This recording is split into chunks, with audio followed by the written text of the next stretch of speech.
এই পৃথিবীতে এমন কিছু দেশ রয়েছে যেখানে সরকার তার নাগরিকদের ফ্রিতে ঘর দেয়। হ্যাঁ, একদমই সত্যি কথা বলছি। বাড়ি বানাতে জমির খোঁজে দৌড়াতে হয় না, কিংবা লাখ লাখ টাকা জমিয়ে বাড়ি তুলতেও হয় না। সরকার নিজেই ঘর বানিয়ে দেয়। ভিডিওটা সম্পূর্ণ দেখতে থাকুন, কারণ এমন কয়েকটি দেশ নিয়ে আজকে আলোচনা করব যেখানে ফ্রি ঘর পাওয়া যায় সরকারি উদ্যোগে। নরওয়ে শুধু ইউরোপের সবচেয়ে ধনী দেশগুলোর একটি নয়, বরং এখানে নাগরিকদের স্বাস্থ্য, শিক্ষা, এমনকি বাসস্থান সবকিছু এক ধরনের নিরাপত্তার চাদরে মোড়ানো। যারা গৃহহীন বা অর্থনৈতিকভাবে অসচ্ছল তাদের জন্য সরকার কম দামে অথবা একেবারে ফ্রিতে ঘর দেয়। এমনকি নতুন প্রবাসীদের জন্য রয়েছে হাউজিং স্কিম। এ দেশের ওয়েলফেয়ার সিস্টেম এতটাই শক্তিশালী যে এখানে কেউই গৃহহীন থাকে না। সুইডেনেও রয়েছে শক্তিশালী হাউজিং স্কিম।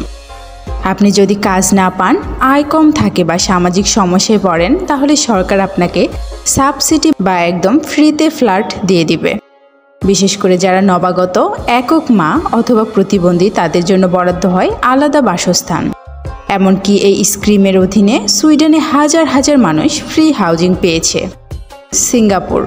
সিঙ্গাপুরের সরকার এইচডিবি নামের একটি প্রোগ্রামের মাধ্যমে দেশটির 80%-এরও বেশি মানুষের জন্য সরকারি অ্যাপার্টমেন্ট তৈরি করেছে।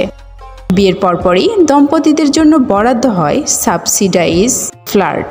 অনেক সময় 90% পর্যন্ত সাবসিডি দেয় সরকার, ফলে সাধারণ মানুষ খুব সহজে এক একটা বিল্ডিংয়ের বাসিন্দা হতে পারে।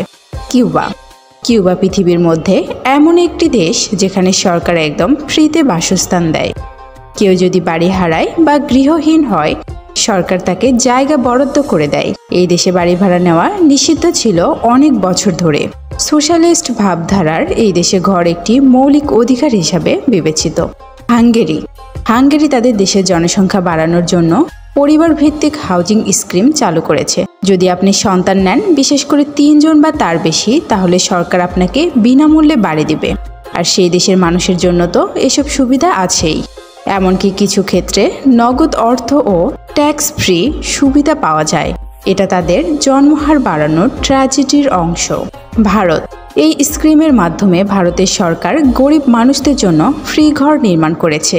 গ্রামীণ ও শহর এলাকায় বসবাসরত দরিদ্র পরিবারের জন্য একাধিক ঘর বানিয়ে দেওয়া হচ্ছে, যার খরচ সরকারের পক্ষ থেকে দেওয়া হয়। ভারতে এই স্কিমের আওতায় লাখ লাখ পরিবার ইতিমধ্যে স্থায়ী বাসস্থান পেয়েছে। আপনি যদি এমন দেশের নাগরিক হতেন যেখানে সরকার আপনাকে ফ্রিতে ঘর বানিয়ে দিত, তাহলে বিষয়টা কেমন হতো? বাসস্থান আমাদের মৌলিক চাহিদার অন্যতম, এবং এই দেশগুলো দেখিয়েছে একটা রাষ্ট্র চাইলে তার মানুষকে কতটা নিরাপদ জীবন দিতে পারে। কমেন্ট করে জানান আপনি কোন দেশে থাকার স্বপ্ন দেখছেন। ভিডিওটি ভালো লাগলে লাইক দিন, বন্ধুদের সাথে শেয়ার করুন এবং আমাদের বিশ্ব বৈচিত্র্য চ্যানেলের সাথেই থাকুন। পরবর্তী ভিডিও দেখার জন্য আমন্ত্রণ রইল। ধন্যবাদ।